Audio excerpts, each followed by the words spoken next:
Hey guys, I'm Joe with Vid Authority. In this video, we have another question from a viewer that is basically, what makes a good username? So I thought this was a really great question for people who especially are just starting out, maybe trying to make a channel name, and what you should try to incorporate into your channel name and brand, and maybe some stuff to avoid as well. First of all, you want to make something that is really easy to spell, because you want to be able to say your channel name and people are going to instantly know how to spell it, or at least very close. And that way it's a lot easier to remember, and you don't have to explain how to spell it. You don't have to send a link anytime you want to get people to your channel. You can just say it and they'll know.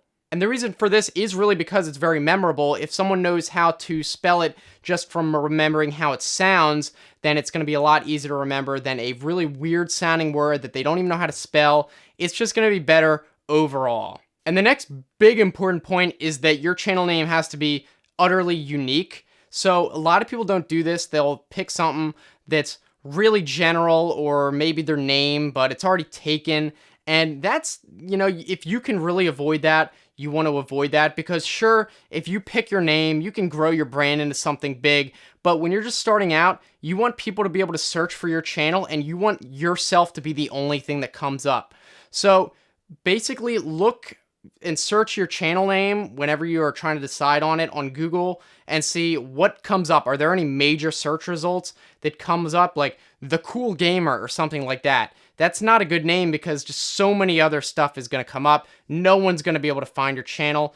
But if you pick a really unique and interesting, but still easy to spell name, and there's no other results, then you're going to be the first thing that comes up. So when you do tell people your names and they can understand it and spell it, you're going to be the thing they find. And there's a great website called NameCheck that you can use to check a username across pretty much any social media site. And that link is just namecheck.com. I'll put a link in the description as well. This is really useful. It even checks domains. So I would recommend using this and finding a username. If you're just starting out, find a username that does not have a Twitter, YouTube, Instagram, Facebook, any of the big ones, so you can grab all those. A lot of times this isn't easy to find a unique name, but once you do, it's great, because then you can have consistent branding across all your social media sites.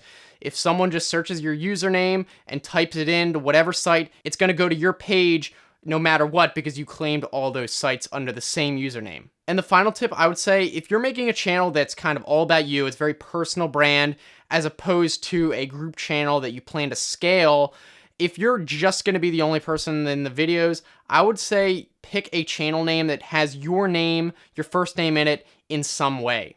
The reason for this is because if you're going for a very personal brand, you want people to more relate to you on a personal level, and if they know your first name, it's a lot easier to do. And if your name on your channel is your real name, then that's obviously the fastest way for people to get to know who you are. And it doesn't have to be your full name. Obviously, I would actually recommend not using your full name if you're just starting out, but you could just have a fun nickname after it, like a fake last name or something like that. For example, you take some of the top YouTubers like Jenna Marbles, Freddie W.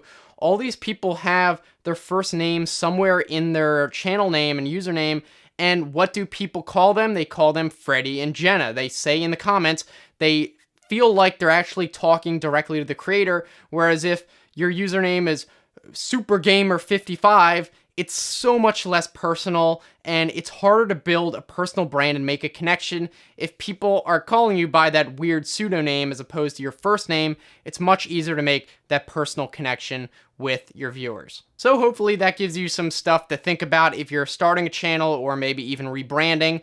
Then you can consider all those different options and put the best ones to use.